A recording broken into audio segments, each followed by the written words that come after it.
धीरे धीरे पूरी दुनिया में पेट्रोल डीजल पर जो निर्भरता है वो कम होती जा रही है। ऊर्जा के जो दूसरे स्रोत हैं, सौर ऊर्जा वगैरह जो अक्षय ऊर्जा है उसका इस्तेमाल बढ़ता जा रहा है। तो अगर ये आमदनी के लिए इन पर ही टैक्स वसूलने की प्रवृत्ति रही पेट्रोल डीजल पे, तो सरकारों की कमाई पर तो अच्छा खासा असर कम हो जाएगा, पड़ेगा, कम हो जाएगी इनकम। ऐसे में सरकारों को वैकल्पिक इंतजाम करने ही पड़ेंगे। तो सरकारें उन इंतजामों की तरफ अभी से क्यों नहीं बढ़ रही? जनता को कुछ राहत निकट भविष्य में मिलने लगे। बहुत अच्छा सवाल है आपका, लेकिन इसमें 2-3 चुनौतियां हैं। जी। जैसे आपने कहा कि अल्टरनेटिव पेट्रोल क्या हो सकता है। हमारे यहाँ पे इथेनॉल, जो हम गन्ने के उत्पादन से या हमारा जो बचा हुआ अनाज होता है जो खाने लायक नहीं रहता उससे, या मक्के से, हम बहुत सारे साधनों से फर्मेंटेशन करके इथेनॉल बना सकते हैं। जी, जी। इथेनॉल को आप फ्यूल के रूप में यूज कर सकते हैं, फ्यूल में ब्लेंड कर सकते हैं।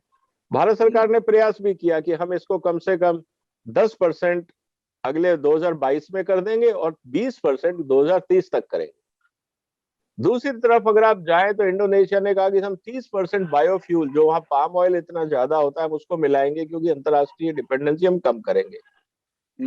आपको बहुत सारे रास्ते हैं करने के, लेकिन आप आइसोलेशन में नहीं कर सकते। आपको फिर ऑटोमोबाइल इंडस्ट्री के साथ बैठना पड़ेगा, उसकी रिसर्च और R&D पे काम करवाना पड़ेगा। उसके लिए आपके पास एक लॉन्ग टर्म प्लान होना चाहिए कि अगले 5 साल में, 10 साल में हम, और ये देखिए मजे की बात क्या है, इस पे हम पिछले 20 साल से बहस कर रहे हैं कि तेलों के दाम इतने ज्यादा हो जाते हैं और हमारे यहाँ महंगाई बढ़ जाती है, पेट्रोल महंगा हो जाता है, बहुत सारी चर्चाएं चल रही है और आज का मुद्दा नहीं है ये।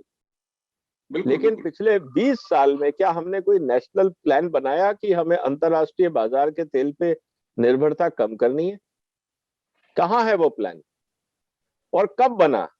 आज हम जरूर बात कर रहे हैं सोलर एनर्जी की, ताकि हमारी कोल पे और हाइड्रो पावर पे, बाकी जगह पे थोड़ी निर्भरता कम हो जाए, लेकिन वो तो क्लीन एनर्जी है, हाइड्रो पावर भी क्लीन एनर्जी है। तो ये सब चीजें इंपॉर्टेंट है। इसी तरह से जो आपकी लिक्विड एनर्जी है, क्योंकि आपको बहुत कुछ करना है आने वाले समय में, मुझे लगता है कि जिस तरह से अब हम ई व्हीकल की बात कर रहे हैं तो डिपेंडेंसी कम होगी।